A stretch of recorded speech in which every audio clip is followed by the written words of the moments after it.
सुंदर ते ध्यान उभे विटेवरी, सुंदर ते ध्यान उभे विटेवरी, सुंदर ते ध्यान उभे विटेवरी, सुंदर ते ध्यान उभे विटेवरी, सुंदर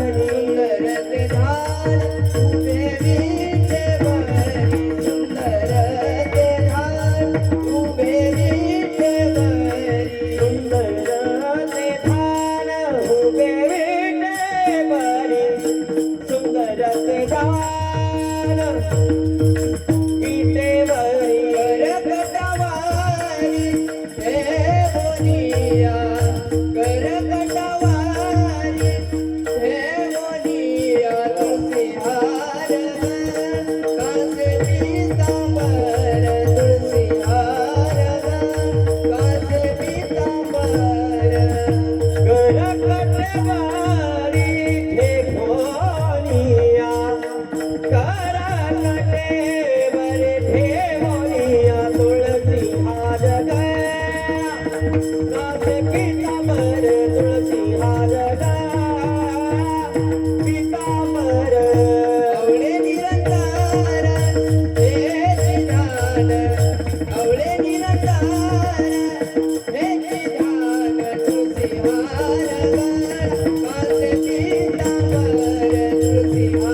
बेस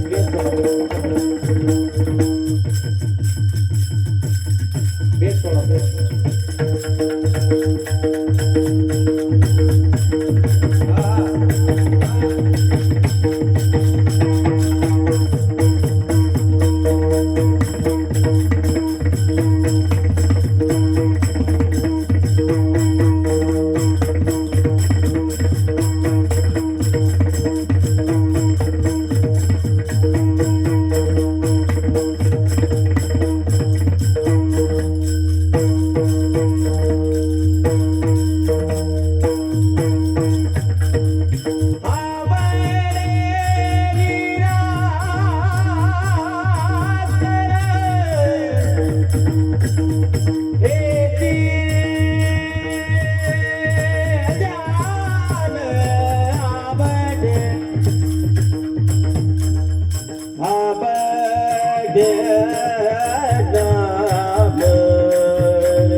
रामकृष्ण हरी हरी जय जय राम कृष्ण हरी जय जय राम कृष्ण हरी जय जय राम कृष्ण हरी जय जय राम कृष्ण हरी हरी जय जय राम कृष्ण हरी जय जय राम कृष्ण हरी जय जय राम कृष्ण हरी जय जय राम कृष्ण हरी जय जय राम कृष्ण हरी जय जय राम कृष्ण हरी जय जय राम कृष्ण हरी जय जय राम कृष्ण हरी जय जय राम कृष्ण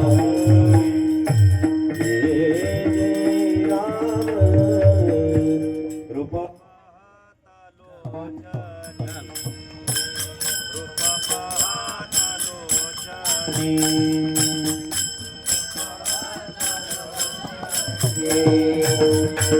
पाहता लोचनी रूप पाहता लोचनी सुख झाले व साधनी रूप पाहता लोचनी सुख झाले व साधनी सुख झाले व साधनी दोहा विठ्ठल बरवा दोहा विठ्ठल बरवा दोहा विठ्ठल बरवा दोहा विठ्ठल बरवा दोहा विठ्ठल बरवा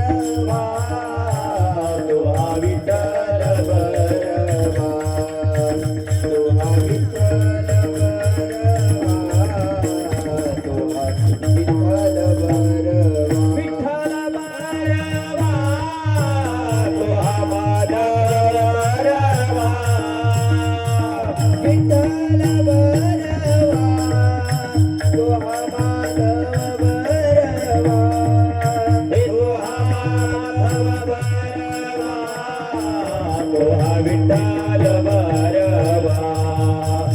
दोहा विठ्ठल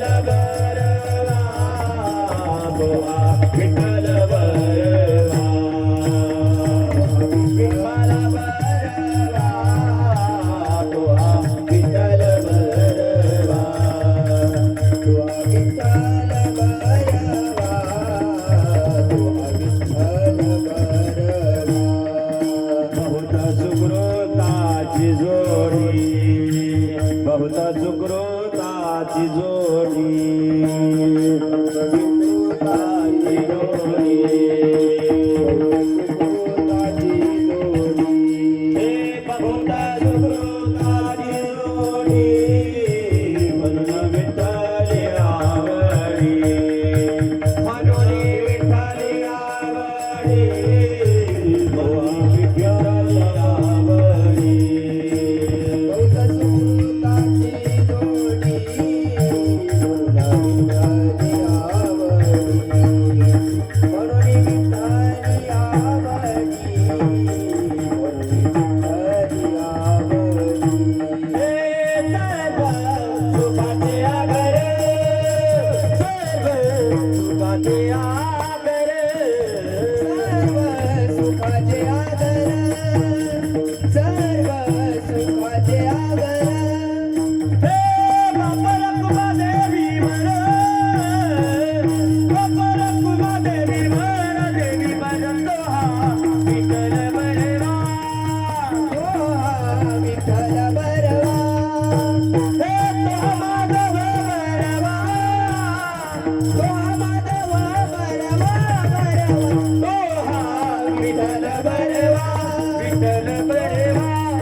हरी जय जय राम कृष्ण हरी जय जय राम कृष्ण हरी जय जय राम कृष्ण हरी जय जय राम कृष्ण हरी जय जय राम कृष्ण हरी जय जय राम कृष्ण हरी राम कृष्ण हरी जय जय राम हरी जय जय राम कृष्ण हरी जय जय राम कृष्ण हरी जय जय राम जय जय राम जय जय राम याची थोर भक्ती आवडती देवा याची थोर भक्ती आवडती देवा याची थोर भक्ती आवडती देवा थोर भक्ती आवडती देवा संकल्पावे माया संसाराची संकल्पावी माया संसाराची संकल्पावी माया संसाराची ठेविले आनंद तैसेचे राहावे विले आनंदी तैसेची राहावे ठेविले आनंद तैसेचे राहावे विले आनंदी तैसेची राहावे चित्ती असू द्यावे समाधान चित्ती असो द्यावे समाधान चित्ती असो द्यावे समाधान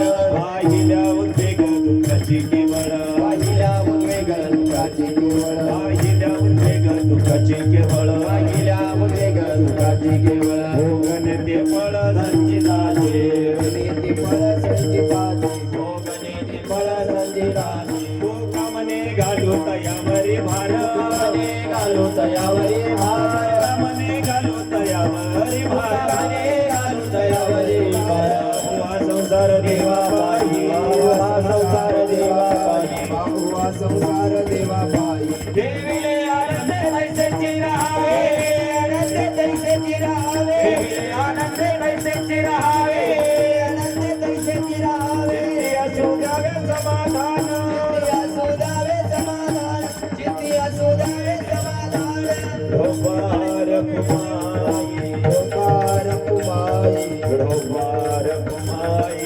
ओंकार कुमाई ढोबार कुमाई ओंकार कुमाई ढोबार कुमाई ओंकार कुमाई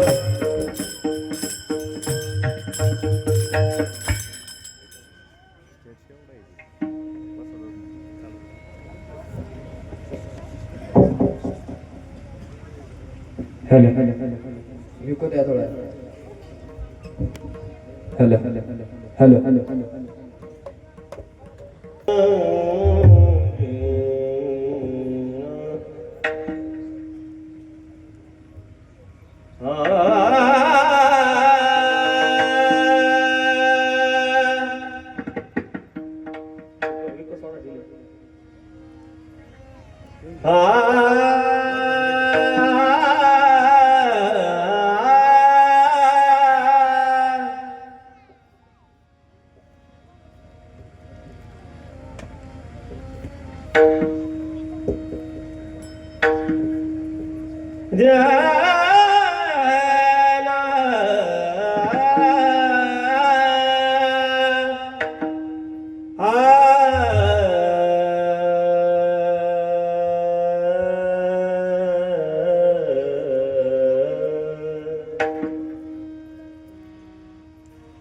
इति तोर भाती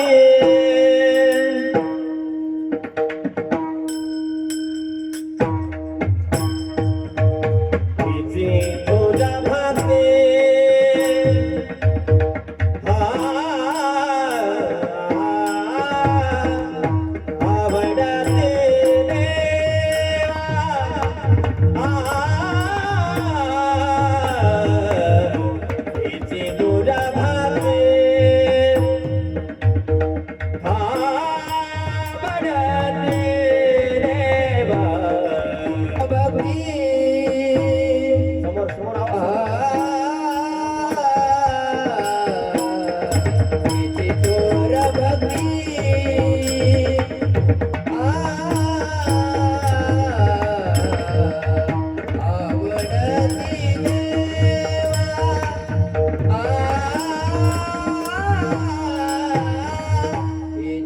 आवडते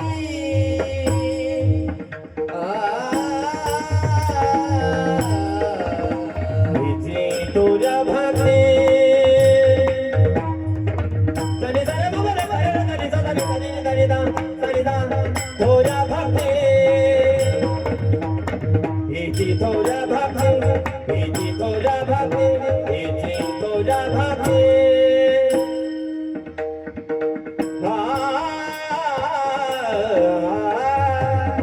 आवडते रे धनी सारे भजने धनी भक्ती आवडते देवा थोर भक्ती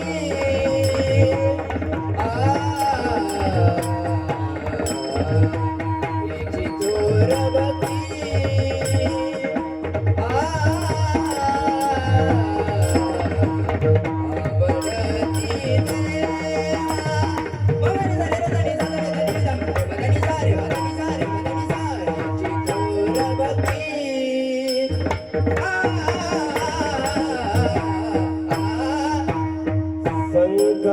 संकल्पावी माया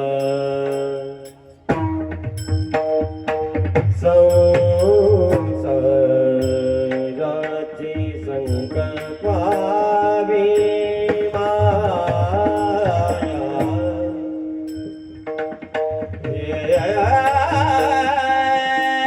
संकल्पावी माया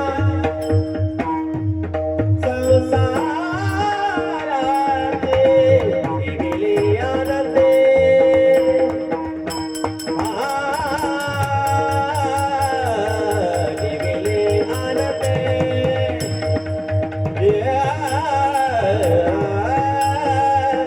कैसे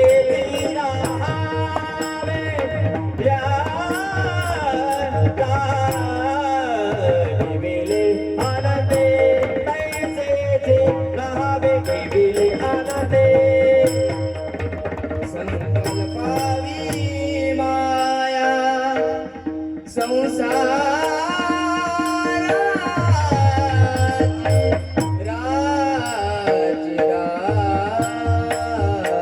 राची संसाराची संकल्पावी माया संकल्पावी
आसू द्यावे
हिची थोर भक्ती आवडते देवा संकल्पावी माया संसाराची ठेविल्यानंते तैसेची राहावी चित्ती असू द्यावे समाधान वाहिल्या उद्वेग दुःखचे केवळ भोग नेते फळ संचिताचे ठेविल्यानंते तैसेची राहावी चित्ती असू द्यावे समाधान तुका म्हणे घालू तयावरी भार वाहू हा संसार देवा पाही ठेविले अनंते तैसेची राहावी चित्ती असू द्यावे समाधान पांडुरंगा करू प्रधान मन का करू प्रथम पांडुरंगा करू प्रथम मन पांडुरंगा करू प्रथम नमन दुसरे चरण संताचिया दुसरे चरण संताचिया दुसरे चरण संताचिया जग पादारे कटे दाविता जगमालाने कले दाविता जग पादारे कटे दाविता जगमालाने कले दाविता बाबाजी सद्गुरुदास तुका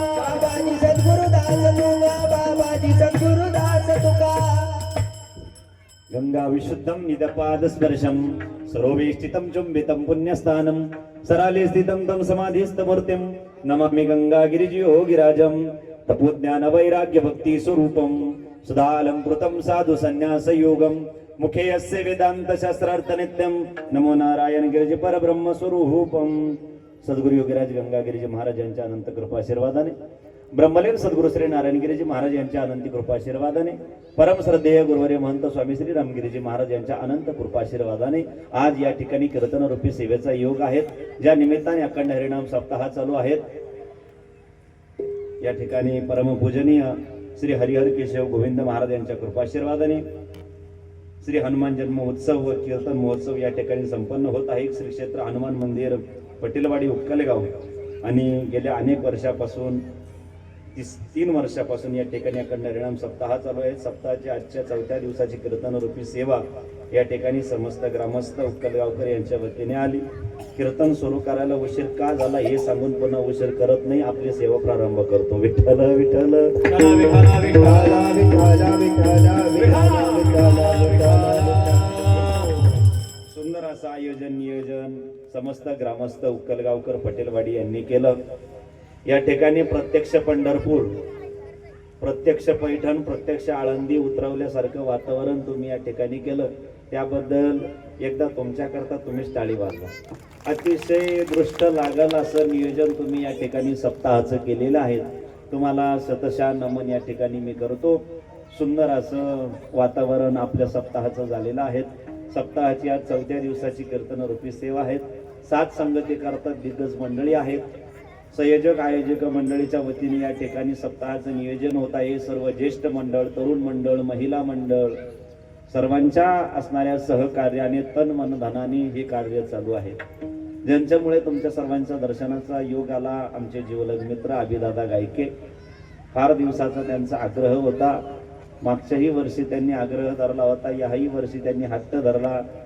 कीर्तन सेवा देवाच लागेल कीर्तन सेवा घेतली पण आमच्यावर धर्मसंकट आलं तिकडं गुरुवर्य महाराजांच्या वतीने आम्हाला शिवपुराण कथा आली तिची सुरुवात आजच झाली तिकडं ती कथा 5 ते 7 केली तेवढा अंतर इकडे यायला उशीर झाला म्हणून तसा कथेचा टायमिंग 7 ते 9 होता तुमच्या कीर्तनामुळे तिकडली कथा 5 ते 7 उरकवली आणि तेवढ्या वेळामध्ये इकडे यायला उशीर झाला म्हणून मी तुमच्या सर्वांची सर्वप्रथमतः माफी मागतो की या ठिकाणी तुम्हाला आज दुधावरची तहान ताकाने भागवावी लागेल विठ्ठल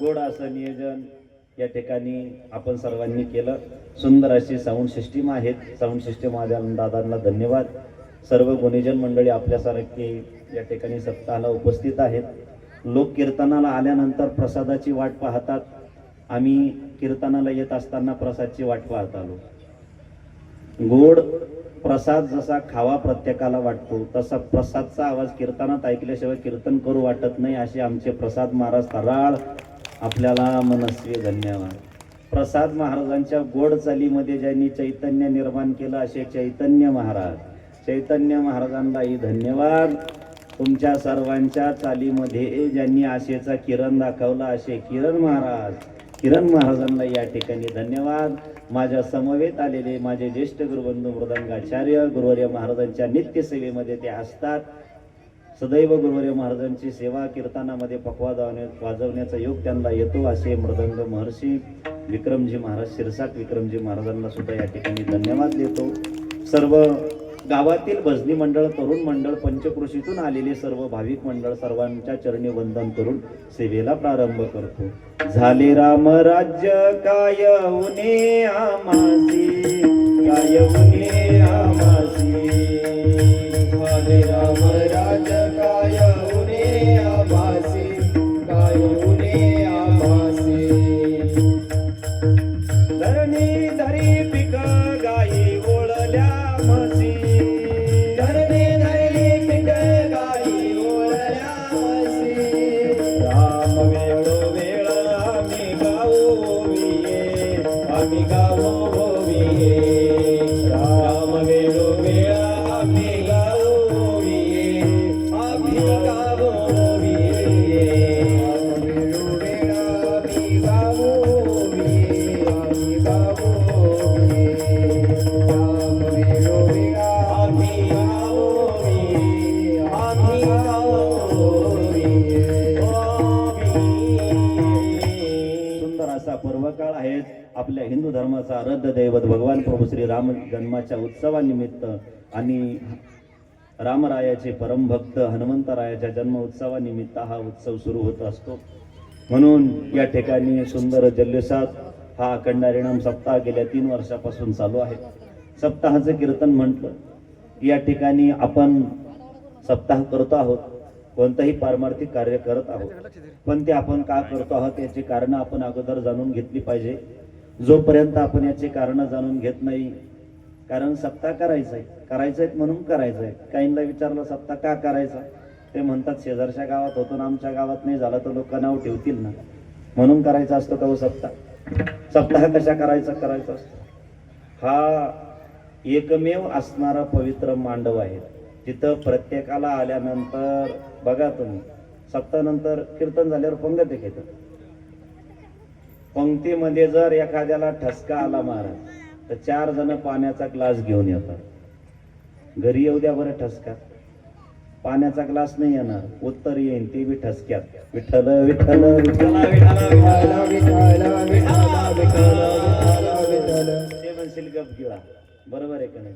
म्हणून हा एकमेव असणारा पवित्र मांडव आहे. बाकीचे मांडव पाहिलं तर तिथं सध्या तांडव चालू आहे, पण हा एकमेव भाग्यवान मांडव आहे जिथं कौरव जरी आले तरी पांडव होऊन जातील.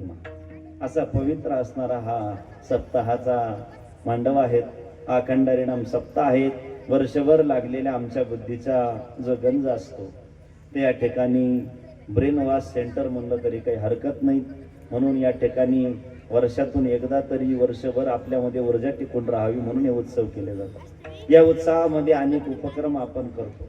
कोणतंही पारमार्थिक कार्य करत असताना अभंगामध्ये प्रवेश करण्यापूर्वी देवाला कोणती भक्ती आवडते या उद्देशाने निवडलेला अभंग आहे.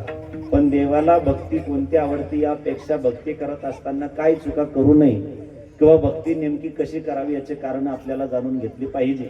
मग सप्ताहामध्ये आम्ही अनेक उपक्रम करतो. हे सगळे उपक्रम आम्ही का करतो याचं नेमकं काय फलश्रुती काय. अनेक वर्षापासून आम्ही दिंडी, वारी, एकादशी, सोमवार, सप्ताह सगळं काही करतो. साधू संतांनी सांगितल्याप्रमाणे सर्व काही करतो, तरी सुद्धा आमच्या जीवनामध्ये फलश्रुती मिळत नाही. मग फलश्रुती मिळत नाही याचं नेमकं कारण तरी काय, तर आम्ही कधी त्याचा विचारच केला नाही. पाठीमागून चालत आलेली भक्ती, जशी वहिवाटीची भक्ती जशी पाठीमागून चालत आली तशी आम्ही पुढे करत चाललेलो आहोत. पण ती भक्ती केल्यानंतर आमच्या जीवनामध्ये काय फल प्राप्त होतं याचा विचार आम्ही आमच्या जीवनामध्ये कधी करत नाही. सप्ताहामध्ये ज्ञानेश्वरी पारायण भरपूर मोठ्या प्रमाणात होतं. इथं आहे का ज्ञानेश्वरी पारायण? नाही आहे. मग गावातल्या सप्त्यात असतं, इथं नसतं. बरं. पण असो, अखंड हरिनाम सप्ताहामध्ये ज्ञानेश्वरी पारायण असतं. प्रसाद महाराज एका जणाने ज्ञानेश्वरीचे 100 पारायण केले. किती पारायण केले? 100 पारायण केले. आणि त्याला विचारलं ज्ञानेश्वरीमध्ये अध्याय किती? ते म्हणे ते पण मोजावे लागतात. किती पारायण केले? 100 पारायण केले महाराज. म्हणून असे 100 नाही, 108 केले काय आणि 1008 केले काय उपयोग नाहीत महाराज. कारण आम्ही किती पारायण केले यापेक्षा आम्ही ते पारायण कशा पद्धतीने वाचली हे महत्वाचं आहे. गुरुवारे महाराजांनी आम्हाला पाठामध्ये सांगितलं होतं की ज्या वेळेस द्रोणाचार्यांकडे कौरव पांडव शिकायला होते, द्रोणाचार्यांनी श्लोक पाठ करण्याकरता दिले. युधिष्ठिराने सांगितलं, अर्जुन रडत होता. अर्जुनाला विचारलं, काय झालं तुला रडायला?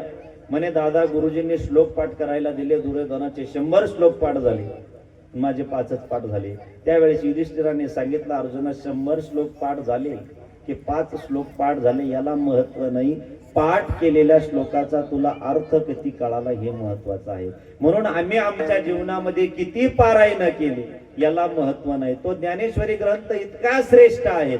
एक तरी ओवी अनुभवावी, एक तरी अनुभवावी, एक तरी ओवी अनुभवावी, एक तरी नाम मने ग्रंथ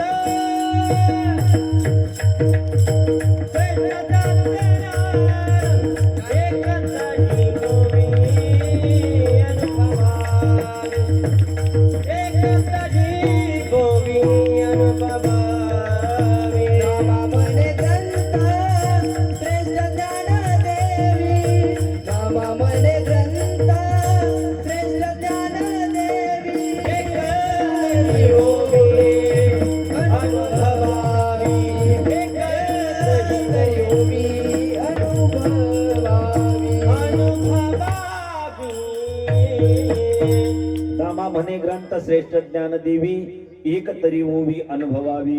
आमच्या जीवनामध्ये आम्हाला संपूर्ण ज्ञानेश्वरी पारायण करायला नाही जमलं, काही हरकत नाही. एक जरी ओवी आम्ही जर भाव धरून वाचली, भाव धरून या वाचे ज्ञानेश्वरी कृपा करी हरी तयावरी, जर आम्ही भाव धरून भक्ती भावाने त्या ज्ञानेश्वरीची एक जरी ओवी वाचली ना, आमच्या जीवनाचं कल्याण होतं. म्हणून माणसाने जीवनामध्ये आल्यानंतर वाचावी ज्ञानेश्वरी, डोळ्या पहावी पंढरी. एकदा जन्माला आल्यानंतर एकदा तरी जीवनामध्ये ज्ञानेश्वरी वाचावी, एकदा तरी डोळ्याने पंढरी पाहावी. कारण तुका म्हणे जन्मा आल्याचे सार्थक, विठ्ठलची एक देखलिया. एकदा तरी माणसाने पंढरीला जावं. म्हणून हा जो ज्ञानेश्वरी ग्रंथ आहे तो सामान्यांना येणार. कारण ज्या ज्ञानोबारायांनी हा ग्रंथ लिहिला त्या ज्ञानोबारायांची संगती जर आमच्या जीवनामध्ये जर झाली तर आमच्या जीवनाचं किती कल्याण होतं बघा. जगाच्या पाठीवर तुम्ही कुठं रेड्याचं मंदिर पाहिलं का? रेड्याचं मंदिर पाहिलं का तुम्ही कुठं? पण एका ठिकाणी त्याच्या नावाने वारी भरती महाराज आळ्या फाट्यावर. तिथं कशाचं मंदिर आहे? रेड्याचं मंदिर आहे महाराज. रेड्याचं मंदिर कशामुळे झालं? माऊली ज्ञानोबारायांमुळे. जर माऊली ज्ञानोबारायांमुळे जर रेड्याचं मंदिर होऊ शकतं, माणसाचं काय होईल? पण ते त्याच्या सान्निध्यात आले तर ना. बरं मला सांगा, या जगाच्या पाठीवर मंदिराला खांब भरपूर आहे, पण खांबाचं मंदिर कुठं आहे? नेवाशाला. खांबाचं मंदिर का झालं? माऊली ज्ञानोबारायांनी ज्ञानेश्वरी ज्या वेळेस लिहिली त्या पैस खांबाकडे तोंड करून लिहिलं का पाठ करून लिहिली त्याच्याकडे? आवाज येतो का पाठीमागे? माऊली ज्ञानोबारायांनी ज्ञानेश्वरी पाठ लावून लिहिली खांबाला की तोंड त्याच्याकडे करून लिहिली? पाठ लावून लिहिली ना. मग माऊली ज्ञानोबाराय ज्याच्याकडे पाठ करतात त्याचं जर मंदिर होतं, ज्याच्याकडे माऊली ज्ञानोबाराय दृष्टी टाकतील त्याचं किती कल्याण होईल महाराज. म्हणून तो माऊली ज्ञानोबारायांचा असणारा ज्ञानेश्वरी ग्रंथ सामान्य नाही आहे. त्याच्यानंतर सप्ताहामध्ये आम्ही हरिपाठ करतो. हरिपाठ का करायचा असतो? हरिपाठ केल्यानंतर आमच्या जीवनामध्ये काय बदल होतो? तर हा हरिपाठ म्हणजे काही सामान्य ग्रंथ नाही आहे. हा काही ज्ञानोबारायांनी संसारिका करता लिहून ठेवलेला ग्रंथ नाही आहे. कारण योग याग विधी येणे नो हे सिद्धी. योग संसारिका करता नाही, याग संसारिका करता नाही, म्हणजे यज्ञ संसारिका करता नाही. त्यावरून सिद्ध होतं हा ग्रंथ संसारिका करता नाही. मग हा ग्रंथ म्हणजे नेमकं काय? सार काय आणि आसार काय? त्रिगुणासार निर्गुण हे सार. सारासार विचार हरिपाठ. सार काय आणि आसार काय हा विचार ज्या ग्रंथामध्ये मांडला त्याला हरिपाठ म्हणतात. हा हरिपाठ एकदा की आमच्या जीवनामध्ये आम्ही उतरवला, हरिपाठ कीर्ती मुखे जरी पवित्रची होय देह त्याचा, देह त्याचा पवित्रची होय देह त्याचा, त्याचा पवित्रची होय देह त्याचा, देह त्याचा पवित्रची होय देह त्याचा. हे हरिपाठ कीर्ती मुखे जरी गाय, पवित्रची होय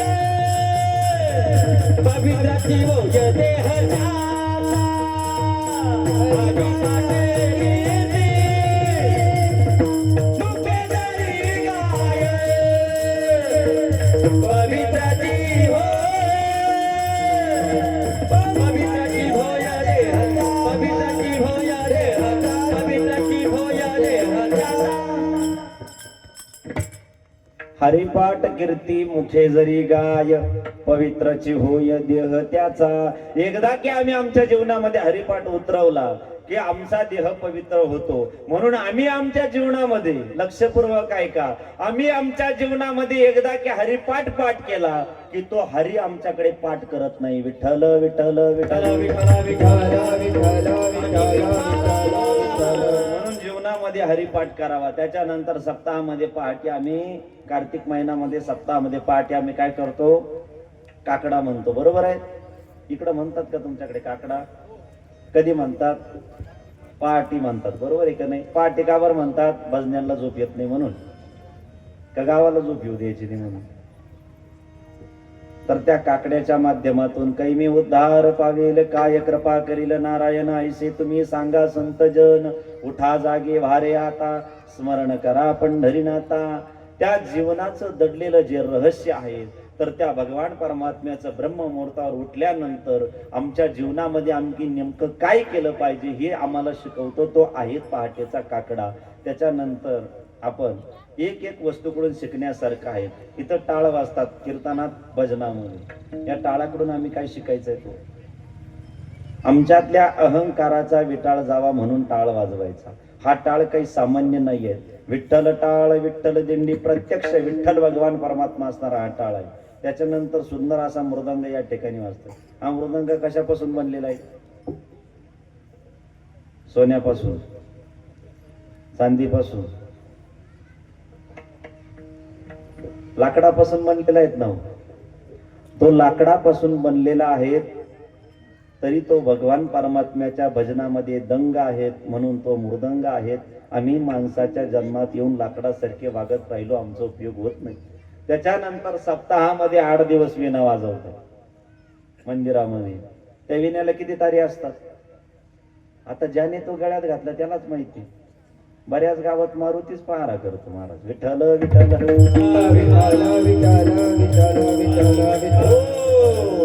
विण्याला किती तारी असतात? 10, 6, 5 तारी असतात. बरोबर. बरं, त्या सगळ्या 5 तारी घट्टावळून चालतात का? सगळ्या ढिल्ल्या सोडून चालतात का? मग त्यामधून आम्ही काय शिकावं? त्या भगवान परमात्म्याने तुम्हा आम्हाला पंचकृत पंचमहाभूताचा विना दिला. या शरीराला जास्त घट्ट चालूनही आवळूनही चालत नाही, आणि या शरीराला जास्त वेळ ढिल्ल सोडून सुद्धा चालत नाहीत. म्हणून या सगळ्या गोष्टींचा मेळ घडवल्या जातो. त्यानंतर जो उभा राहतो त्याला अखंड हरिनाम सप्ताह म्हणतात. एकट्याचा नोवे खेळ, एकट्याचा नोवे खेळ, एकट्याचा नोवे खेळ, एकट्याचा नोवे खेळ.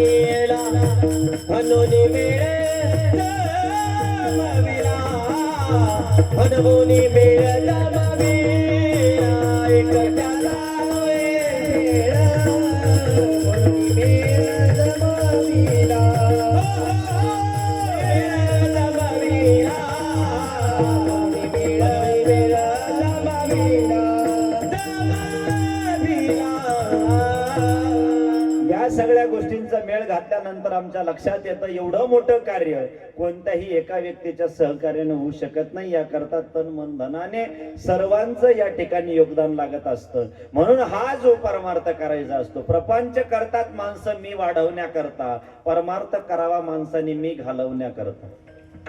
जर परमार्थ करत असताना सुद्धा आमच्यातला मीपणा जात नसेल तर आम्ही केलेला परमार्थ हा शून्य ठरत असतो महाराज.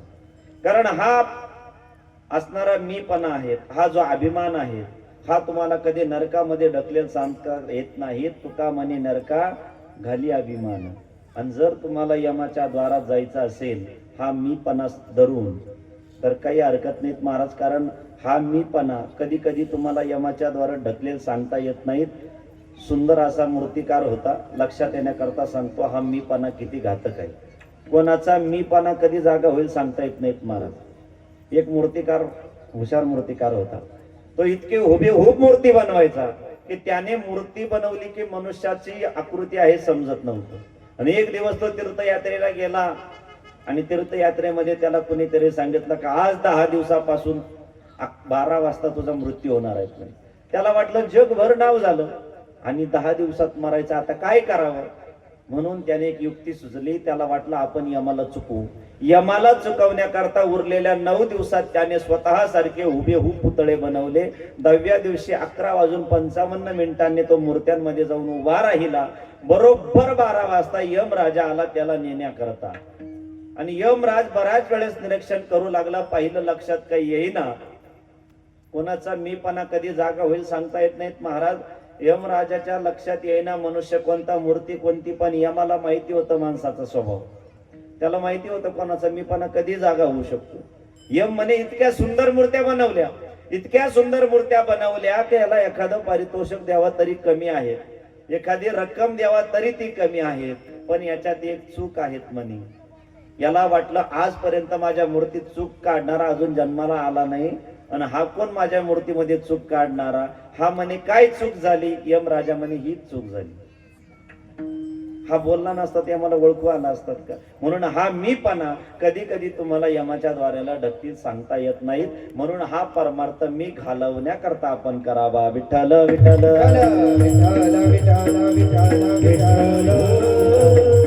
सेवेकरता घेतलेला अभंग जगद्वंदनीय जगद्गुरु तुकोबारायांचा आहे. देवाला आवडणाऱ्या भक्तीचं वर्णन करतात. या ठिकाणी प्रश्न उपस्थित होतो.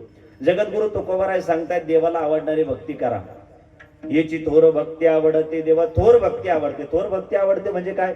एक तर थोरपणाने केलेली भक्ती किंवा थोरा मोठ्यांनी केलेली भक्ती. या ठिकाणी प्रश्न निर्माण होतो. जगद्गुरु तुकोबाराय सांगतायत देवाला आवडणारी भक्ती करा. देवाला अशी अशी भक्ती आवडते. सकारात्मक शब्द तुकोबारायांनी वापरले. ही इच्छी म्हणजे अशी भक्ती सोडून दुसरी भक्ती आवडत नाही. भक्ती ही भक्ताच्या आश्रयाने राहत असते.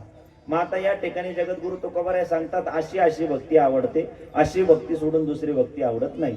म्हणजे असा भक्त आवडतो किंवा असा भक्ती करणारा भक्त आवडतो. अशी भक्ती सोडून दुसरी भक्ती करणारा भक्त देवाला आवडत नाही. मग आता या ठिकाणी जगद्गुरु तुकोबाराय भगवान परमात्म्याची आवड निवड सांगत आहेत. मग देवाची आवड निवड सांगणं योग्य की अयोग्य. पण देवाची आवड निवड सांगण्याचा अधिकार फक्त साधू संतांनाच आहे.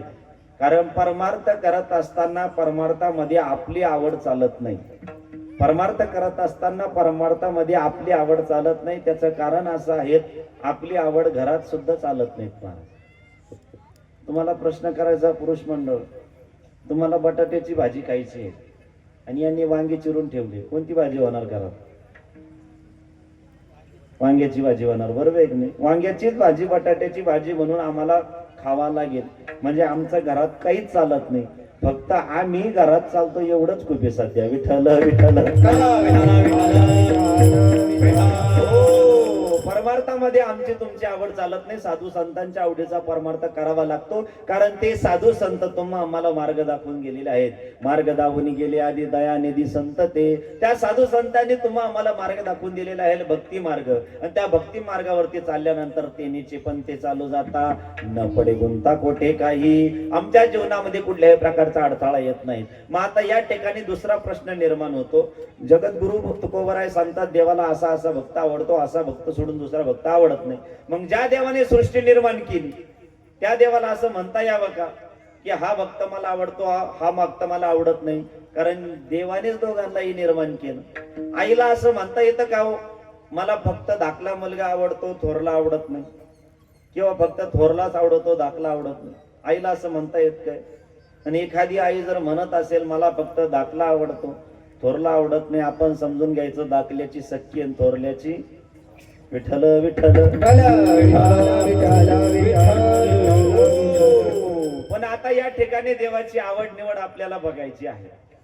मग या ठिकाणी जगद्गुरु तुकोबारायांनी सापेक्षतावादाचा सिद्धांतानुसार या अभंगाची रचना केलेली आहे.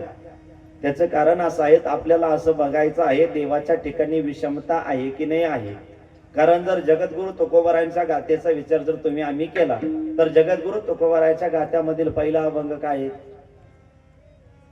समचरण दृष्टी विटेवरी सागरी. मग ज्या देवाची समचरण आहे, समदृष्टी आहे, त्या देवाजवळ विषमता आहे की नाही हे आपल्याला पहिलं सिद्ध करावं लागेल. जर त्या देवाची भक्ती करायची आणि त्या देवाजवळ जर विषमता असेल तर वेदांतामध्ये वैषम्य नावाचा दोष मानला जातो. जर देवाजवळ वैषम्य नावाचा दोष येत असेल तर तो ब्रह्मविकारी ठरतो. जर ब्रह्मविकारी ठरत असेल तर त्या देवाला देव म्हणणं योग्य की अयोग्य हा पुन्हा प्रश्न निर्माण होतो. म्हणून या ठिकाणी जगद्गुरु तुकोबारायांनी सापेक्षतावादाचा सिद्धांत मांडलेला आहे. जास्त काही जड नाही चाललं ना, बरोबर आहेत ना, सर्वांना भाषा समजते.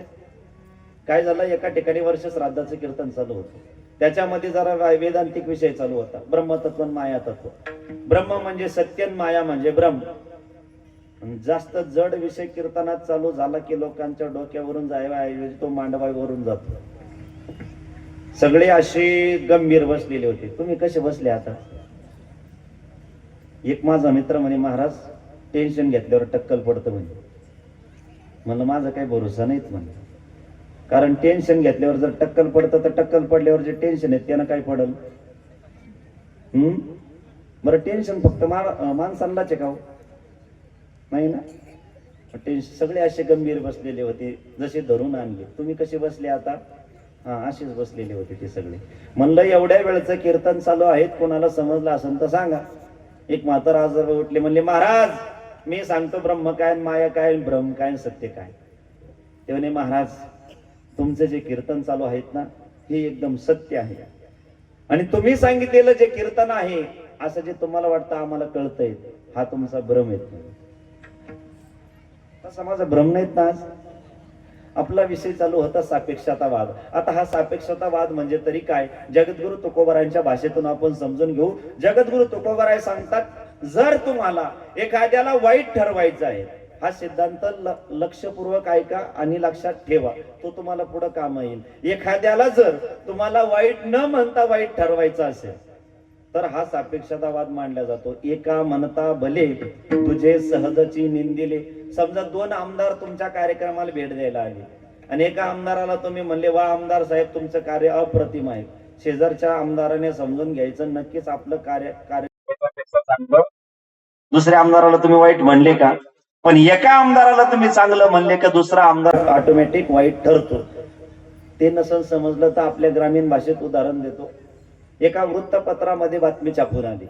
बातमीमध्ये असं पहिल्या पानावर लिहिलेलं होतं की या ग्रामपंचायत मधले अर्धे सदस्य गाढव आहे. असं पेपर मध्ये छापून आलं. काय छापून आलं? या ग्रामपंचायत मधले अर्धे सदस्य गाढव आहे. आता गाव समजून घेईन पण सदस्य ते पेटले ना हो. त्याने दांडे घेतले गेले तिकडं ऑफिसवर. त्याचं कार्यालय फोडलं, जाळपोळ केलं, शाई फेक केली, चौकात ओढून आणलं, काळे झेंडे फिरवले, लोकशाहीच्या नियमाप्रमाणे जे जे करावं लागतं ते सगळं केलं त्यांनी. आणि त्याला विचारलं का रे आम्हाला गाढव म्हणतो, तो कोण शहाणा लागून गेला? तो म्हणे चूक झाली, मला माफ करा. असं चालणार नाहीत म्हणे. ज्या वृत्तपत्रामध्ये पहिल्या पानावर हेडिंगला तू बातमी लिहिली की या ग्रामपंचायत मध्ये अर्धे सदस्य गाढव आहेत, त्याच पानावरती हेडिंग वरती तुला माफी मागावं लागेल. काही हरकत नाही. दुसऱ्या दिवशी पेपरला बातमी छापून आली. काल आमच्याकडून एक चुकून बातमी पडली होती. आम्ही अशी बातमी दिली होती की या ग्रामपंचायत मध्ये अर्धे सदस्य गाढव आहेत. आम्ही या सर्व सदस्यांची माफी मागतो. आम्ही आमची बातमी सुधारून घेतो. या ग्रामपंचायत मधले अर्धे सदस्य शहाणे आहेत. ज्यांना समजलं त्यांना मनापासून धन्यवाद. ज्यांना नाही समजलं त्यांनी मनापासून बोट वरती करा. त्यांची आपण पहिली पंगत होऊ. प्रसाद खाल्ल्यावर ज्ञान वाढतं, दुसरं काय? विठ्ठल विठ्ठल. अर्धे शहाणे म्हणले काय ना अर्धे गाढव म्हणले काय, याला म्हणतात सापेक्षतावाद. तसा आता देवाच्या ठिकाणी समता आहे की विषमता आहेत आपल्याला सिद्ध करायचं आहे. मग चला रामायणामध्ये त्या ठिकाणी राम रावणाचं युद्ध संपलं. राम रावणाचं युद्ध संपल्यानंतर रामप्रभू लक्ष्मणाला सांगतायत की या ठिकाणी इंद्राला आज्ञा कर आणि सांग युद्धामध्ये जेवढे काही वानर मेले त्यांना पुनर्जीवित कर. लक्ष्मण देवाला म्हणे, देवा तो गाथा वाचला? म्हणे काय झालं? म्हणे गाथ्यात पहिला अभंग काय? समचरण समदृष्टी. जर तुझे समचरण समदृष्टी आहे तर मग युद्धामध्ये राक्षस सुद्धा मेले, तू फक्त वानरांना जिवंत करायचं म्हणतो. रामप्रभू म्हणे हा तुझा ऐकतो, पुन्हा राक्षसांना जिवंत करतो, पुन्हा युद्ध करीत बसतो. आपल्याला एवढा वनवास झाला तो काय कमी झाला का?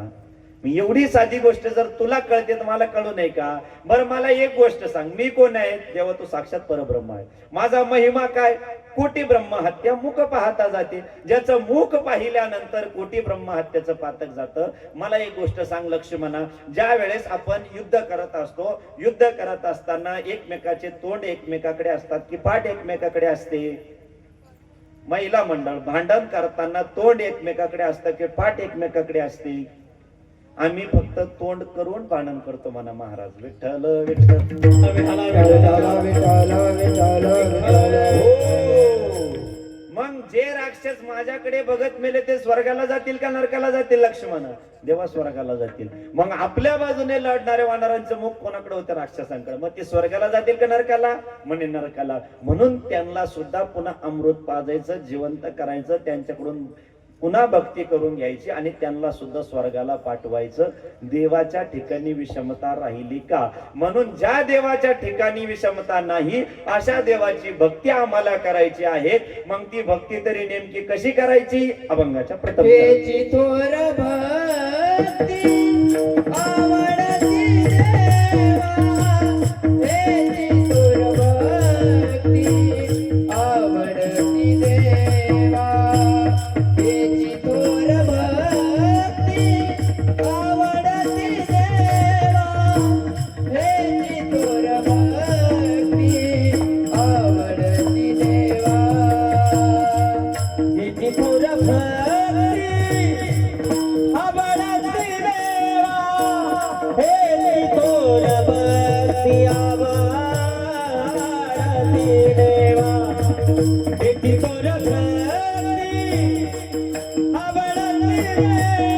हेची थोर भक्ती आवडती देवा.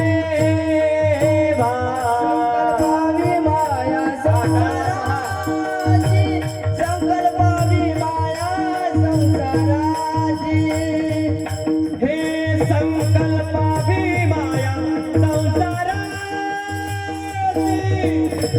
संकल्पावी माया संसाराची, संकल्पावी माया संसाराची, संकल्पावी माया संसाराची, हो संकल्पावी माया संसाराची, संकल्पावी माया संसाराची.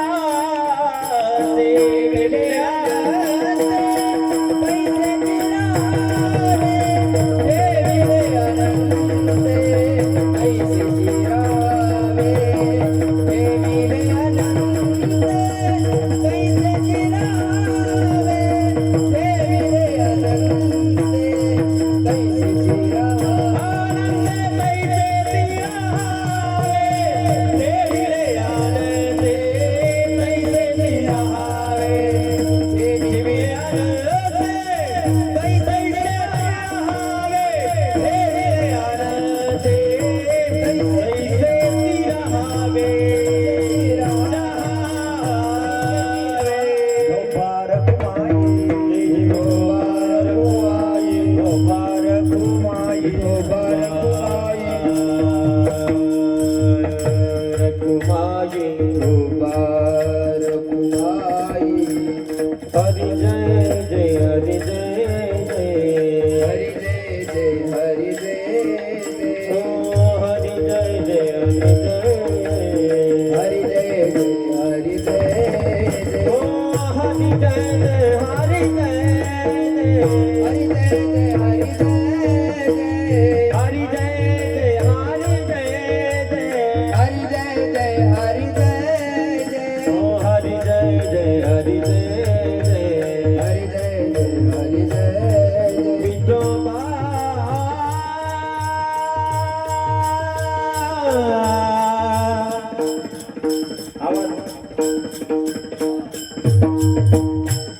रखुमाई जय जय, हरि जय जय जय जय, विठोबा रखुमाई जय जय जय, डोबा रखुमाई जय, डोबा रखुमाई, गोपारक माई, डोबा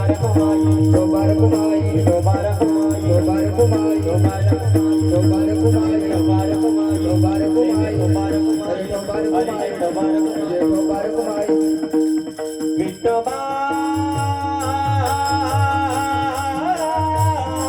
रखुमाई टाळी वाजवा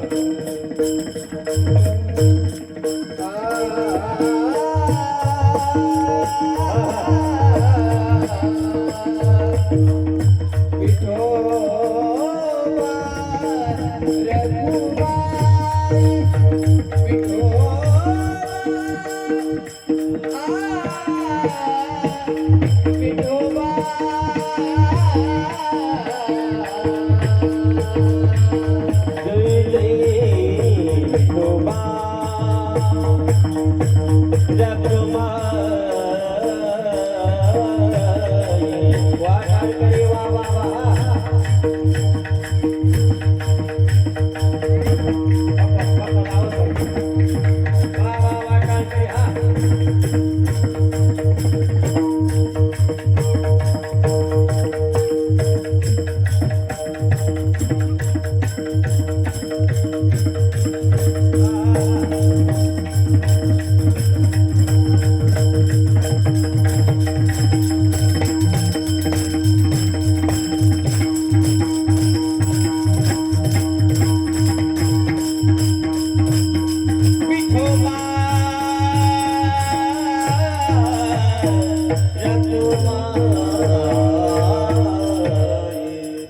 त्या देवाला आवडणारी भक्ती करायची आहे. मग ती भक्ती तरी नेमकी कशी करायची, तर थोरपणाने करायची आहे.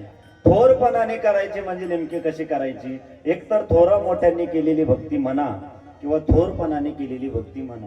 मग आता थोरा मोठ्यांनी नेमकी अशी कशी भक्ती केली की जी आम्ही करायची आहे, याकरता ती कशी भक्ती जर केली तर जगद्गुरु तुकोबाराय उत्तरदारात सांगताहेत, संकल्पावी माया संसाराची. आता या संसारावरची माया संकल्पित करायची म्हणजे नेमकं काय करायचं, बायका पोरं घराच्या बाहेर काढून द्यायचे आणि जंगलामध्ये फिरत हिंडायचं, याला संकल्पावी माया म्हणायची का, तर नाही. तर या संसारामध्ये राहत असताना सुद्धा त्या धनसंपत्तीचा, त्या घर परिवाराचा, प्रेमाचा त्याग करून ते प्रेम त्या भगवान परमात्म्यावरती करणं याला संकल्पावी माया म्हणतात. आणि असलेल्या गोष्टींचा उपभोग न घेता अनपेक्ष सुचिरदक्ष उदासीनो गतव्यतः सर्वरंभ परित्यागी यो मद भक्त समे प्रिय. तर भगवान परमात्मा सांगतो गीतेच्या 12व्या अध्यायामध्ये, मला असा भक्त आवडतो ज्याच्या चित्तामध्ये कुठल्याही प्रकारची अपेक्षा नाही. मग आता संकल्पावी माया काय एवढं सिद्ध करून देतो आणि थोड्या वेळात आपली कीर्तन सेवा आवर्ती घेतो. छत्रपती श्री शिवाजी महाराज आणि जगद्गुरु तुकोबाराय समकालीन होते आणि एकदा छत्रपती श्री शिवाजी महाराजांना जगद्गुरु तुकोबाराय यांचं कीर्तन ऐकण्याचा योग प्राप्त झाला. आणि ज्या वेळेस पहिल्यांदा कीर्तन ऐकलं त्याच्यानंतर ज्या वेळेस जगद्गुरु तुकोबारायांचं कीर्तन परिसरात झालं त्यावेळेस छत्रपती श्री शिवाजी महाराज जगद्गुरु तुकोबारायांच्या कीर्तनाला जात होते. म्हणून मी प्रत्येक कीर्तनात सांगतो, छत्रपती श्री शिवाजी महाराजांचा इतर गुण आम्ही नाही घेतला तरी चालेल.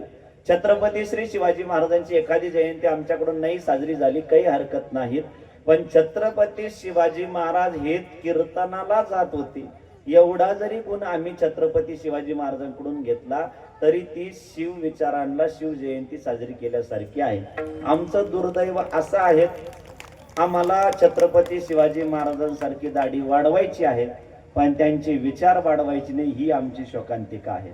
म्हणून छत्रपती श्री शिवाजी महाराजांचा फोटो, छत्रपती श्री शिवाजी महाराजांचा फोटो डोक्यावर डीजे पुढे घेऊन नाचण्यापेक्षा छत्रपती श्री शिवाजी महाराजांचे विचार डोक्यात घेऊन पुढे चला, ती शिवजयंती साजरी होईल. विठ्ठल विठ्ठल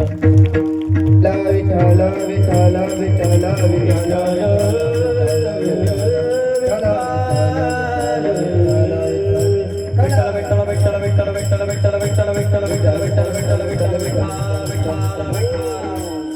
जगद्गुरु तुकोबारायांच्या कीर्तनाला आल्यानंतर छत्रपती शिवाजी महाराजांच्या लक्षात आलं जगद्गुरु तुकोबाराय यांची परिस्थिती हालाकीची आहे, म्हणून काहीतरी आपण सप्रेम भेट म्हणून दिलं पाहिजे. मी संकल्पावी माया सिद्ध करतो आहे. छत्रपती श्री शिवाजी महाराजांनी अनेक सैनिकांना बोलवलं, त्यापैकी एका सैनिकाची निवड केली. सैनिकांना सांगितलं हे 30 किलो सोन्याची परात आहेत, ही श्रीमंत श्री जगद्गुरु तुकोबारायांना नेऊन द्या. त्या सैनिकाच्या मनामध्ये प्रश्न निर्माण झाला की या ठिकाणी राजे म्हणताय श्रीमंत श्री जगद्गुरु तुकोबारायांना सोनं नेऊन द्या. मग जर ते संत श्रीमंत आहेत तर त्यांना सोनं देण्याची गरज काय? मग तो सैनिक निघाला, म्हणले आपण परीक्षा पाहू आता. राजे ज्यांना श्रीमंत म्हणतायत त्यांची. तो सैनिक आपल्या डोक्यावरती 30 किलो सोन्याची परात घेऊन देहू गावामध्ये प्रवेश केला. देहू गावामध्ये प्रवेश केल्यानंतर गावाच्या मध्ये किंवा गावामध्ये एक वटा असतो, त्याला काय म्हणतात? काय म्हणतात तुमच्याकडे? कुचरवाटा, बरोबर का? त्या कुचरवट्याचे आजीवन सदस्य तिथं बसलेले होते. आणि मग तिथं गेल्यानंतर विचारलं, श्रीमंत श्री जगद्गुरु तुकोबारांचं घर कुठे? श्रीमंत शब्द वापरल्यानंतर त्या लोकांच्या पोटात दुखलं महाराज. आणि ते म्हणू लागले श्रीमंत आणि तुकोबाराय, अरे तो भिकारी तिथं झोपडीत राहतो. दुसरी गोष्ट मला महत्वाची सांगायची आहे, जगद्गुरु तुकोबाराय हे यांनी जीवनामध्ये आणलेली ती गरिबी होती. त्यांच्या मुळात गरिबी नव्हती. त्यांच्या खानदानामध्ये 8 पिढ्यामध्ये सावकारकीचा व्यवहार होता. एका उदाहरणावरून तुम्हाला सिद्ध करून देतो तुकोबाराय किती श्रीमंत असते. मला सांगा, ज्याच्याकडे 1 एकर जमीन आहे, ज्याच्याकडे 1 एकर जमीन आहे, त्या मुलीच्या बापाला किती एकरावाला जावं अपेक्षित आहे? 10 एकरावाला, बरोबर आहे का नाही? ज्या मुलीच्या बापाकडे 1 एकर जमीन आहे त्याला जावं अपेक्षित आहे 10 एकरवाला. म्हणजे ज्या जगद्गुरु तुकोबारायच्या सासऱ्याचा 3600 एकर ऊस होता, ते भिकाऱ्याला पोरगी देतील का हो? यावरून सिद्ध होतं जगद्गुरु तुकोबाराय किती श्रीमंत होते. असो, त्याने त्या ठिकाणी जगद्गुरु तुकोबारायांची परीक्षा घ्यायचं ठरवलं. जगद्गुरु तुकोबाराय रोज काकड्याला मंदिरामध्ये यायचे. मंदिरामध्ये आल्यानंतर जगद्गुरु तुकोबारायांनी पहाटे ठरल्याप्रमाणे मंदिराचा दरवाजा उघडला. उघडल्यानंतर टाळकऱ्यांना प्रश्न केला, रात्री मंदिराचा दरवाजा उघडा होता का? म्हणे नाही. मला या ठिकाणी कुत्र्याचा विष्ठेचा वास येतोय. कंदील आणून पाहिलं, पांडुरंगाच्या मूर्तीजवळ सोन्याने भरलेली परात होती. लक्षात आलं, एवढं असणारं सोनं एक तर राजाकडे असू शकतं. नक्कीच हे छत्रपती शिवाजी महाराजांनी पाठवलं असेल. पण या ठिकाणी हे सोनं आपल्याला नको आहे. 30 किलो सोन्याची परात जशाच्या तशी वापस केली. हे ज्याचं अंतःकरण आहे त्याला जगद्गुरु तुकोबाराय म्हणतात. याला म्हणतात संकल्पावी माया संसाराची. पुढं ऐका, त्या ठिकाणी जी सोन्याची परात वापस करण्याकरता टाळकऱ्याची निवड केली, त्याला सांगितलं 1 ग्रॅम सुद्धा याच्यातलं तू घेतलं नाही पाहिजे किंवा कोणी घेतलं नाही पाहिजे. ते 30 किलो सोन्याची परात वापस केली आणि तो टाळकरी आल्यानंतर जगद्गुरु तुकोबारायांचं दर्शन घेऊ लागला. तुकोबारायांनी सांगितलं, एकदा इंद्रायणीमध्ये जा, स्नान कर आणि मग माझं दर्शन घे. तो म्हणला, महाराज त्याच्यातला एक असणारा मणी सुद्धा मी घेतला नाही. पण जगद्गुरु तुकोबारायांनी सांगितलं, तुला दुसऱ्याचा धनाचा स्पर्श झालेला आहे. यावरून सिद्ध होतो, दुसऱ्याच्या धनाचा स्वीकार तर नाहीच केला, पण ज्याला दुसऱ्याच्या धनाचा स्पर्श झाला त्याला दर्शन सुद्धा करून दिलं नाही. याला जगद्गुरु तुकोबाराय म्हणतात. एकाने विचारला, वर्षात किती उपवास केले पाहिजे? म्हणलं 24 एकादशी नाही केल्या तरी चालेल, 5 राम जे पर्व काळे ते नाही केले तरी चालेल, एवढं पाप लागणार नाही. पण जर 2 व्रत जीवनामध्ये केले, परस्त्री परधन याचा धरी विटाळ, एवढे 2 उपवास केले, बाकीचा उपवास करण्याची गरज नाही. देव तुम्हाला लागेल ते देऊन टाकेल महाराज. पण ते जगद्गुरु तुकोबारायांनी सोनं वापस केलं. इकडं या ठिकाणी छत्रपती शिवाजी महाराजांचा चेहरा पडलेला आहे. सोनपंत नावाचे ब्राह्मण दरबारामध्ये आले. विचारलं, राजा काय झालं, आज चेहरा पडलेला आहे? विचारलं, गुरुजी माझं धन कमवलेलं काही पापाचं तर नसेल, त्या ठिकाणी काही दोष तर नसेल, काय झालं? मी पाठवलेलं धन जगद्गुरु तुकोबारायांनी वापस केलं. सोनपंत ब्राह्मण म्हणले, हरकत नाही, आता आपण दुसऱ्या युक्तीने जगद्गुरु तुकोबारायांना धन पोहोचू. एक नारळ बोलवलं, त्याला सळईने होल पाडले, त्यामध्ये 55 हिरे टाकले, पुन्हा त्याला कणिक लावून जशाच्या तसं नारळ पॅक केलं. सोनपंत नावाचे ब्राह्मण, छत्रपती श्री शिवाजी महाराज, अनेक सैनिक निघाले देहूच्या दिशेने. जो पहिला सोनं घेऊन आला होता ना, तो सारखा म्हणत होता रस्त्याने, महाराज आपण चाललो पण उपयोग होणार नाही, ते महाराज कोणाकडून काहीच घेत नाही. ब्राह्मण देवता म्हणले, मी आहेत ना, आले. आता रयतेचे राजे छत्रपती शिवाजी महाराज येणार. एक विद्वान ब्राह्मण सोनपंत आपल्या घरी येणार, पण त्यांना बसण्याकरता आसन सुद्धा नाही. मग काय टाकावं? रोज कीर्तनाला जे वापरायचे उपकरण कमराला बांधायचं, त्याचे 2 तुकडे केले आणि 2 विद्वानांना बसण्याकरता टाकले. रयतेचे राजे छत्रपती श्री शिवाजी महाराज, सोनपंत ब्राह्मण ज्यावेळी जगद्गुरु तुकोबारायांच्या घरामध्ये आले, एकमेकांना प्रणाम वंदन केलं. आणि ज्या वेळेस जगद्गुरु तुकोबारायांनी बसण्याची विनंती केली, छत्रपती श्री शिवाजी महाराजांची नजर गेली जमिनीकडे. गेले. त्यांच्या लक्षात आलं आपल्याला बसण्याकरता जे आसन टाकलेलं आहे हे आसन नाही तर जगद्गुरु तुकोबरांच्या कमरेचं उपर्ण आहे. आणि ज्या उपरण्याने जगद्गुरु तुकोबरांच्या कीर्तनाची अनेक वेळा साथ दिली त्या उपरण्याला आपण लाथ लावणं अयोग्य आहे. हे ज्याचे विचार आहेत त्याला छत्रपती श्री शिवाजी महाराज म्हणतात. ते उपर्ण बाजूला केले आणि रयतेचे राजे असणारे राजे श्रीमंत छत्रपती शिवाजी महाराज जमिनीवर बसले. म्हणून अनेक राजे झाले जे महाराज नाही झाले. एकच राजा झाला तो राजाही झाला आणि महाराज झाले. त्यांचं नाव छत्रपती श्री शिवाजी महाराज. बातचीत झाली, निघण्याची वेळ आली. सोनपंत ब्राह्मणाने जोडीमधली बुक्क्याची डबी काढली. वास्तविक पाहता बुक्क्याची डबी कोणाकडून लावून घेत नव्हते, पण ब्राह्मणाचा अपमान होऊ नये म्हणून बुक्का लावून घेतला. आणि ज्या वेळेस पिशवीमधलं नारळ काढलं जगद्गुरु तुकोबाराय 2 पावले मागे सरकले. मागे सरकल्यानंतर सोनपंत ब्राह्मण म्हणले, अहो हा ब्राह्मणाचा प्रसाद आहे आणि हा प्रसाद जर तुम्ही स्वीकारला तर तुमचा संसार सोन्याचा होईल महाराज. जगद्गुरु तुकोबाराय म्हणी, गुरुजी जर हे नारळ घेतल्यानंतर आमचा संसार सोन्याचा होतो, आमच्या सोबत जे भजन करतात ते कोणते श्रीमंत आहेत म्हणे, नारळ फोडा आणि प्रसाद वाटून द्या म्हणे. तो पहिला आलेला सैनिक म्हणत होता, मी म्हणलो होतं ना म्हणे, अहो हे महाराज सामान्य नाही, फक्त बाहेरचं नाही कळत म्हणे, आतलं पण कळतं म्हणे. हिरे कुठं लपून आणलेले होते? नारळामध्ये. ते नारळ फोडला आणि त्यामधून 55 हिरे बाहेर पडले. एका सुद्धा टाळकऱ्याने त्याला हात लावला नाही. 55चे 55 हिरे जशाच्या तसे वापस केले. याला म्हणतात जगद्गुरु तुकोबाराय, याला म्हणतात संकल्पावी माया संसाराची. मग या संसारामध्ये माया संकल्पित केल्यानंतर पुढे काय करावं? अभंगाचं द्वितीय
चित्ते असू द्यावे समाधान.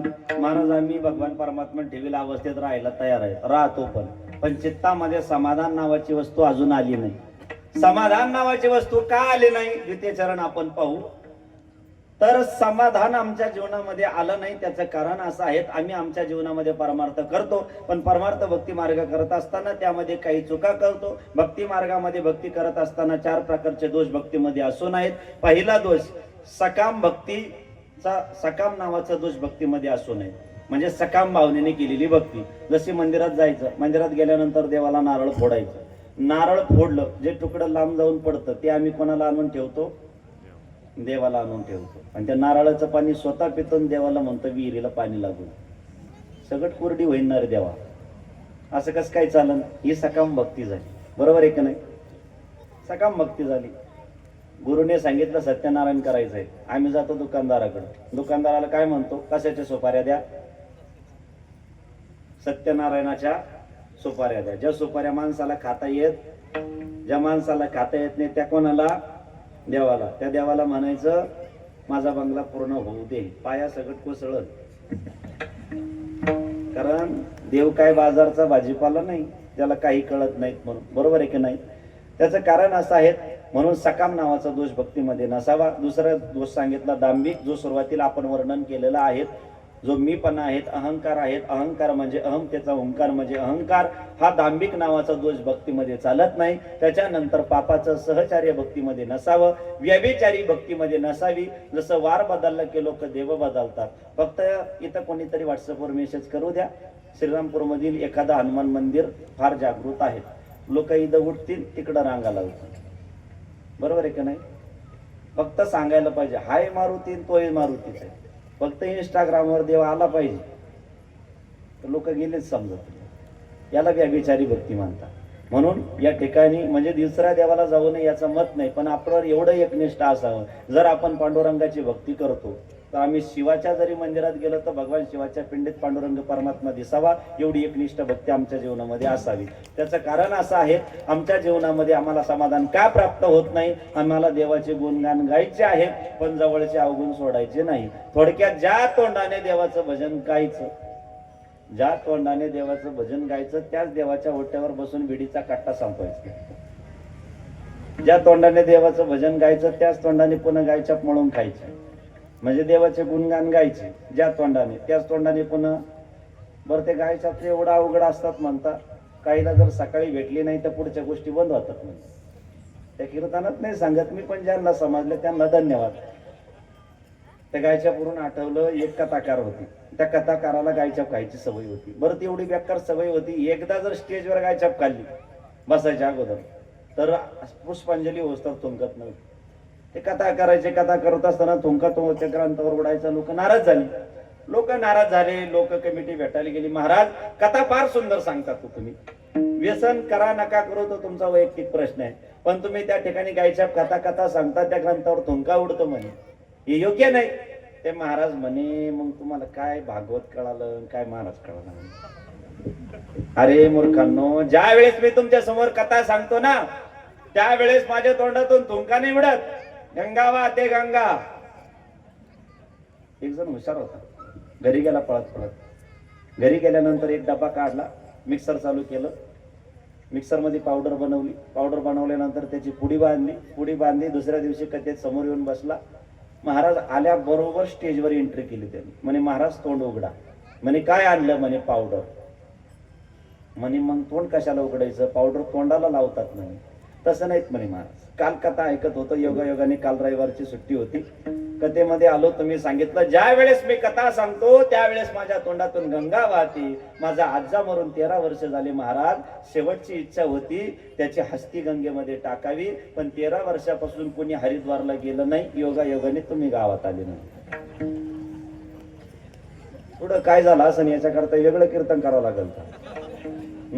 बरोबर की नाही? म्हणून व्यसन करू नये. जवळचे आपण अवगुण टाकायला तयार नाही. एकदा काय झालं, राजहंसांचा जो थोवा होता आकाशातून चालला, खाली त्यांनी पाहिलं, खाली बरेचसे कावळे होते आणि कावळे शेण खात होते. कावळे काय खात होते?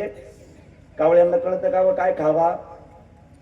कावळ्यांना एकादशी कळत नाही, कावळ्यांना सोमवार कळत नाही, कावळ्यांना सप्ताह कळत नाही. विषय कावळ्यांचा चालू आहे. ते कावळे शेण खात होते. शेण राजहंस आले खाली, म्हणे, अरे मूर्खांना एवढं सुंदर शरीर देवाने दिलं आणि तुम्ही कुशाल शेण खाता. म्हणे, काय खाल्लं पाहिजे? अरे मानस सरोवरामध्ये या. मानस सरोवरामध्ये आल्यानंतर त्या ठिकाणी आम्ही तुम्हाला मोती खायला देतो म्हणे. ते म्हणे, मोती खायला यायचं, पण आम्हाला सगळ्यांचे अगदी विचार घ्यावा लागेल म्हणे. मग विचार विनिमय करून आमची मीटिंग करतो, मग तुम्हाला सांगतो म्हणे. संध्याकाळ झाली आणि कावळ्यांची मीटिंग बसली. शक्यतो कावळ्यांची मीटिंग संध्याकाळीच बसते. जी रेंज मध्ये त्यांना कळल, काहींना काला झाल्यावर कळल. कावळ्यांची मीटिंग संध्याकाळी बसली. मीटिंग बसल्यानंतर ते म्हणे, उद्या राजहंसांकडे मोती खायला जायचं आपल्याला. मीटिंग रंगात आली न कावळा उठला ना, मीटिंग बसली न कावळा उठला नाही असं कधी होतच नाही. तो म्हणे उद्या जायचं, आणि जर आपलं पोट नाही भरलं मग तिथं म्हणजे संग डबे घ्या. त्यांनी रात्रभर शेणाच्या गोळ्या बनवल्या, चोचीत धरल्या आणि गेले मानस सरोवर. मानस सरोवरामध्ये त्या राजहंसांनी ओरिजिनल मोती काढून ठेवलेले होते. हे त्या ठिकाणी मोती खायचे पण तोंडी शेण लावायचे. यांची चेहरे पडलेली. राजहंस म्हणे अहो कस काय स्वाद, आमच्या सारखंच लागतं म्हणे, काही बदल नाही म्हणे. राजहंसांनी बारीक निरीक्षण केलं तर पाहिलं हे तोंडी शेण लावून खात होते. त्यांना सांगितलं अरे मूर्खांनो, तुम्हाला जर खऱ्या मोत्याचा स्वाद घ्यायचा असेल तर पहिल्या शेणाच्या गोळ्या ह्या टाकाव्याच लागेल. तुम्हाला जर खऱ्या परमार्थाचा स्वाद घ्यायचा असेल आमच्या जवळच्या अवगुणाच्या गोळ्या टाकाव्याच लागेल. विठ्ठल विठ्ठल म्हणून आमच्या जीवनामध्ये समाधान नाही. म्हणून तो भगवान परमात्मा ठेवील अवस्थेत राहतो पण समाधान काय मिळत नाही त्याचं कारण मी सांगितलं. त्याच्यानंतर आमच्या जीवनामध्ये दुःख हे प्रत्येकाला येतच असतं. वाहिल्या उद्वेग दुःखाचे केवळ भोग नाही ते फळ संचिताचे. त्याचा जर विचार जर जास्त केला तर आमच्या जीवनामध्ये दुःख येतं. मग त्या गोष्टीचा जास्त विचार करून अजून दुःख करून घेण्यापेक्षा तो भगवान परमात्मा ठेवील अशा अवस्थेत राहावं. आणि ज्या संसारावरती तुम्ही आम्ही प्रेम करतो तो संसार आणि भगवान परमात्म्याच्या चरणावरती वाहण्यायोग्य तो सुद्धा संसार हा असणारा संसार देवाच्या चरणावरती वहा अभंगाचं शेवटचं चरण. तुका मने घालू तयावरी भार, तुका मने घालू तयावरी भार, तुका म्हणे घालू तयावरी भार, तुका म्हणे घालू तयावरी भार.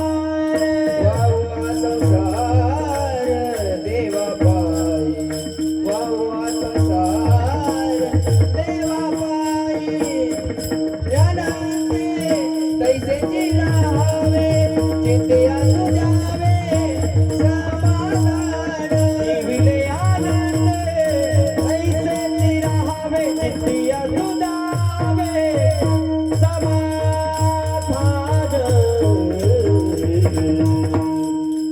तुका म्हणे घालो तयावरी भार, वाहू हा संसार देवा पायी. ठेविले अनंते तैशीची राहावे, चित्ती असू द्यावे समाधान.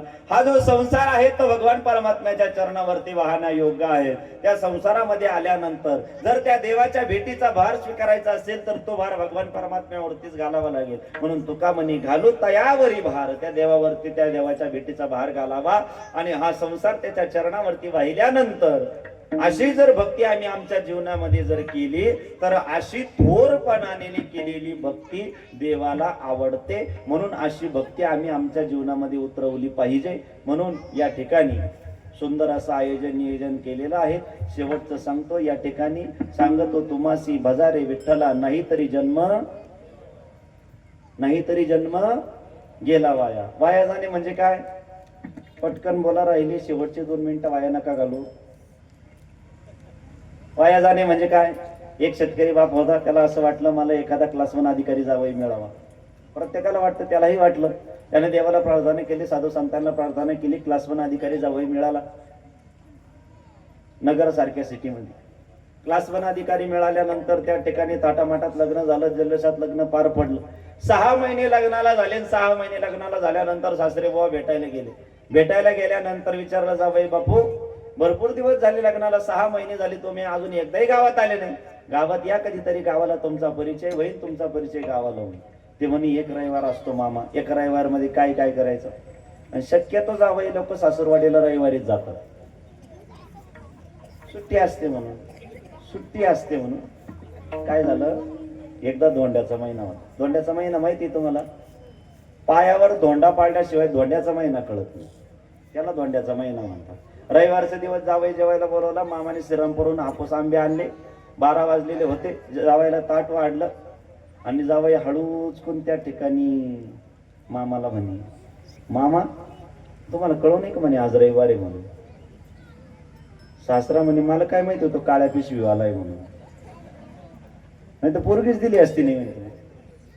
तसा म्हणे या एखाद्या दिवशी रविवारी, आमचं गाव आहे 4-5 हजार लोकसंख्येच्या, संपूर्ण गावाला जेवण देतो.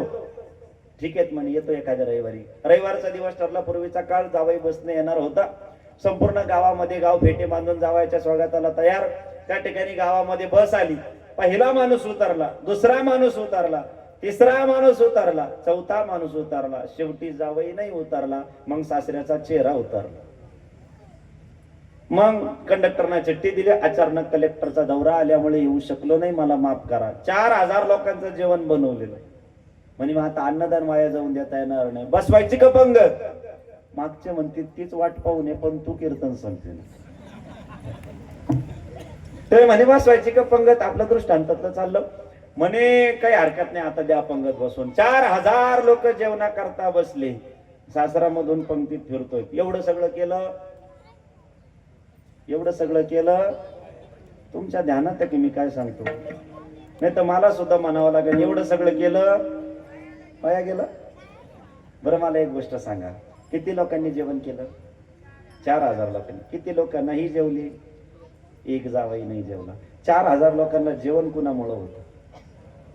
तसं त्या भगवान परमात्म्याने आम्हाला सुंदर असं नर शरीर दिलं. या जीवनामध्ये आल्यानंतर आम्ही धनसंपत्ती सर्व काही कमवलं, पण जर या मृत्यू लोकामध्ये आल्यानंतर जर आम्ही त्या देवाचं भजन नाही जर केलं तर नाही तरी जन्म गेला वाया. म्हणून त्या देवाचं भजन करा. ते कसं? ज्ञानेश्वर माऊली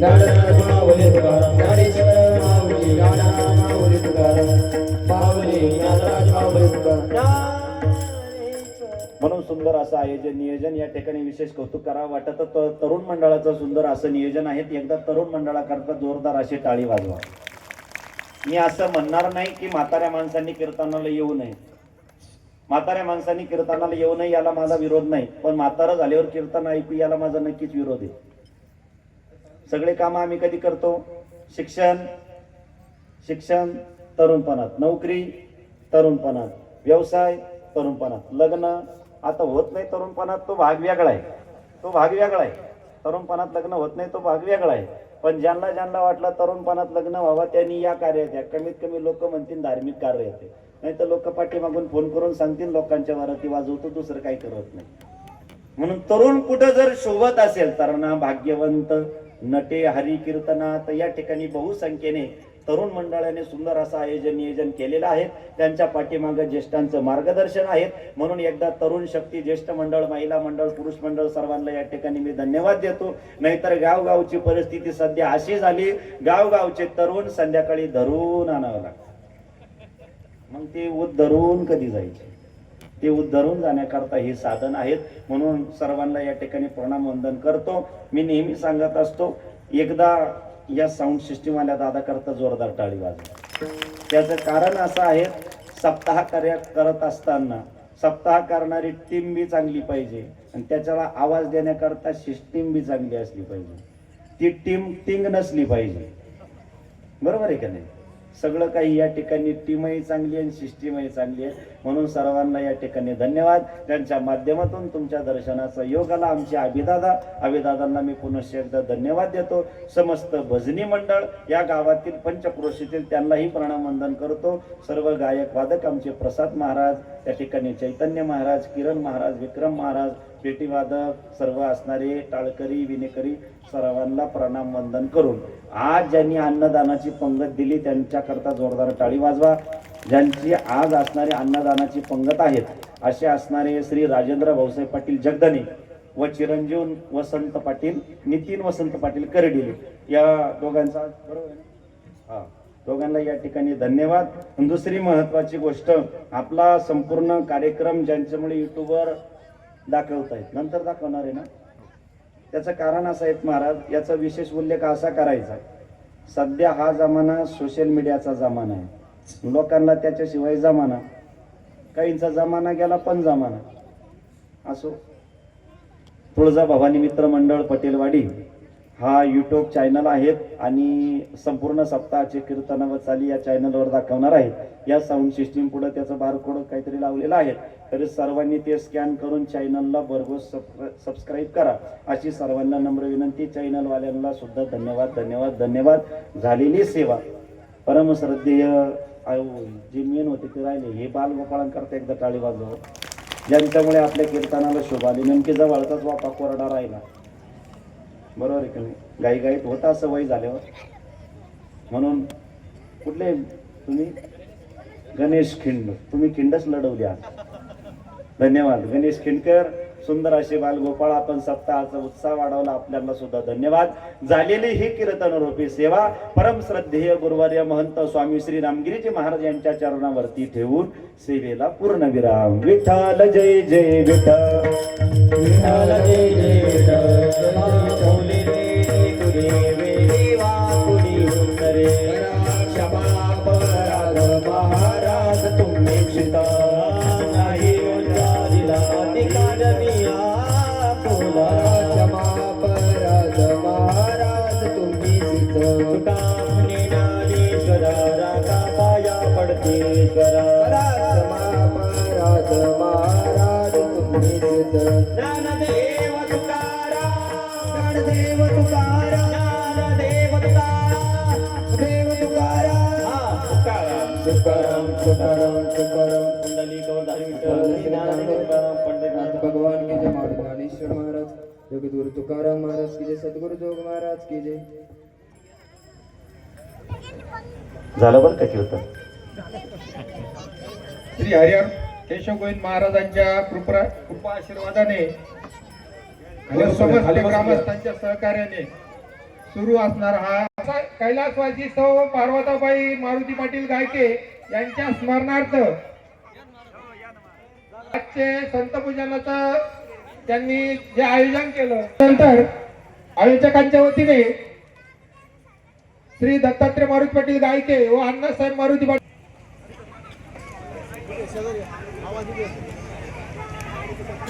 मी श्री राजेंद्र पाटील जगदने यांना विनंती करतो की त्यांनी आपला सन्मान स्वीकारायचा आहे महाराजांकडनं. तसेच नितीन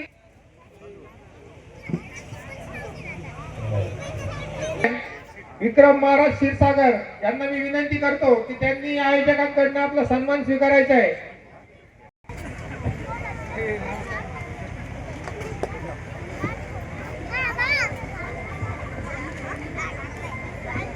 पंतप्रधान अशोक महाराज कर्टिले यांचा सन्मान होणार आहे, तो त्यांनी स्वीकारायचा आहे. ते श्री चिरंजीव नितीन वसंतराव कर्टिले यांच्या वतीने सन्मान स्वीकारत आहे.